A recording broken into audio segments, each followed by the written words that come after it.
Okay, now once you have identified who your apprentice leader is going to be for your team or your group, now we move into sort of this idea of training an apprentice. Now, training, coaching, those words, recruiting, those words, different people will use them synonymously. To me, I think about recruiting, and then I think about what I'm going to talk to you about now, which is training. And then once we have an apprentice become a leader, now I'm thinking about this coaching process that is ongoing. When I think about training, there's two types of training. There's formal training. This is where we sit down and have a class discussion. This is where we maybe sign a leadership covenant.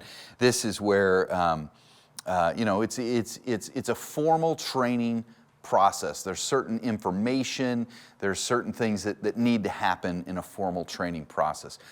What I want to talk to you about, because your small group folks and your teams folks, they have certain training that you'll go through in a formal way.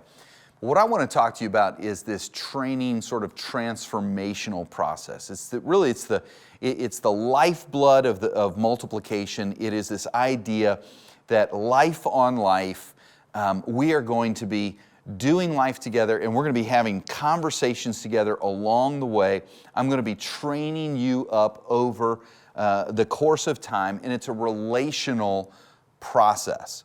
So because it's a relational process, I'll talk about either the 5 stages of training your apprentice, or I'll talk about the 5 conversations of training your apprentice. Now, when I talk about the 5 conversations about training an apprentice, you have to understand, I'm not talking about just 5 distinct conversations. You know, it's not just 5 times that you sit down and have this conversation and then it's over. You probably have had conversations that have spanned the course of 2 and 3 or 4 times together with somebody, or maybe you've had something 3 or 4 or 5 meetings at work, but it's been the same conversation over the course of time.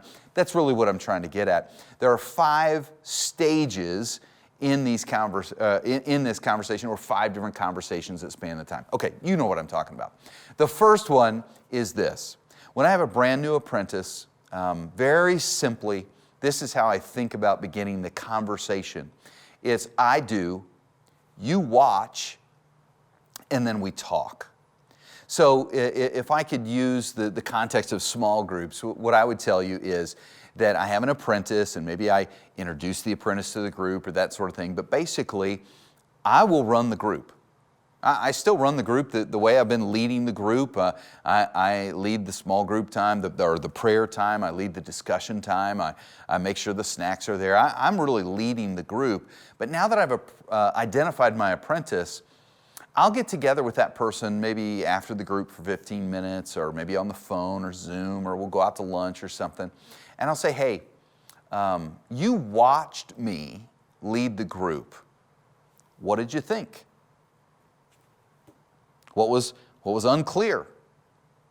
What stood out to you? What made sense to you? What questions might you have for me? And we just have a conversation. I do, and they watch, and then we just talk about it.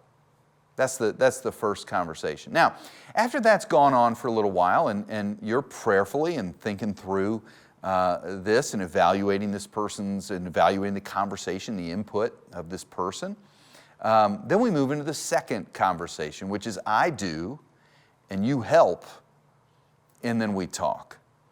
So what does helping mean? Well, in the context of a small group, I might say, hey, why don't you lead the prayer time tonight? Or, hey, why don't you be in charge of snacks and any social events that we do? Or, hey, why don't you lead the Bless update? And if you don't know what that is, you will, because we're going to keep talking about it. But, or maybe the sharing time, whatever it is, just asking them to help with some aspect of your group, and then talk about it. So I do, you help, and then we go out or maybe 15, 20 minutes after the group, we just say, hey, how do you think it went? What questions do you have about the part of the meeting that I led? And then how do you think it went with the part that you helped with? And again, what's unclear? What stood out? What could have been better? and you just have a conversation. It's a relationship. Your wisdom, who you are, your priorities are being transferred to this person. You're apprenticing them. Third conversation, you might see where this is going. You do, and I help, and we talk. So now you've switched it. This is a person who's now leading the discussion. They're leading the bulk of the group, and now you're just helping with the prayer. You're just helping with a certain aspect of the group, but now they are really the ones.